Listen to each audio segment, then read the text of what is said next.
2 km hapa na Nyangezi. Sasa hii eneo yote tumeidhibiti kwa njia hapa mpaka Kamanyola mpaka Nyangezi yote, na nimezunguka Nyangezi yote. Najua wazee kama mmepata habari mingi sana na mingi mmedanganywa.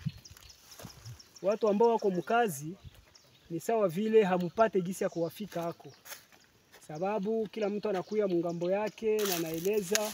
Unasikia tunafanya maoperasyon depuis niko mwa hii hali hapa, nishafanya operasyon 7. Na ile operasyon 7 kama adui ya pasulaka hii njia kwa kuweza kufika Uvira ni sababu nimemfungia hapa. Na hapa nikitoka tu mjue kama Uvira na kamatika na adui anaendelea kupata njia.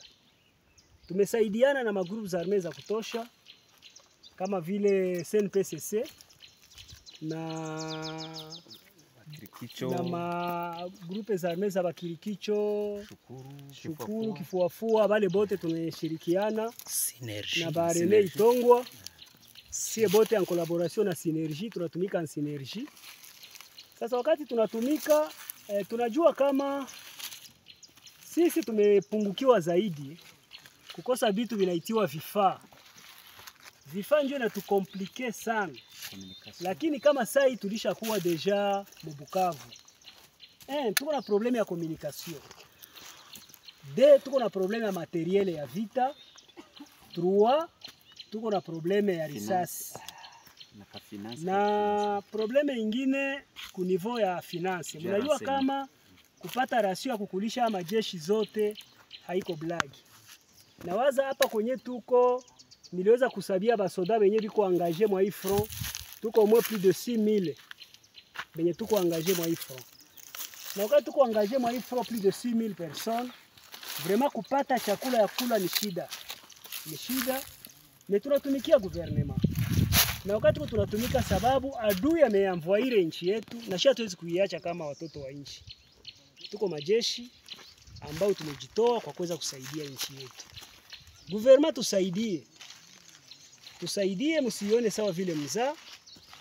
Sababu sisi tukishindwa hapa na Kinshasa watawakuta. Sasa msifunge mikono Kinshasa muwazi aseme kama sababu tumetia kaka amani kidogo mwa hii eneo yenyewe tunakamata, yaani tumemaliza. Njoo kuanja.